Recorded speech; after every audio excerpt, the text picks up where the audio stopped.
కొణిదెల పవన్ కళ్యాణ్ అనే నేను శాసనం ద్వారా నిర్మితమైన భారత రాజ్యాంగం పట్ల నిజమైన విశ్వాసం విధేయత చూపుతానని,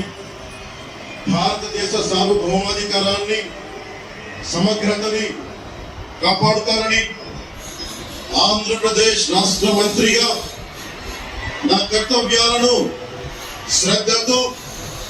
అంతఃకరణ శుద్ధితో నిర్వహిస్తానని, భయం గాని పక్షపాతం గాని రాగద్వేషాలు గాని లేకుండా రాజ్యాంగాన్ని శాసనాలని అనుసరించి ప్రజలందరికీ న్యాయం చేకూరుస్తానని దైవ సాక్షిగా ప్రమాణం చేస్తున్నాను.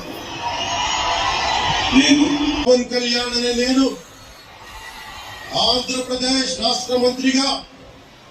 నా పరిస్థితి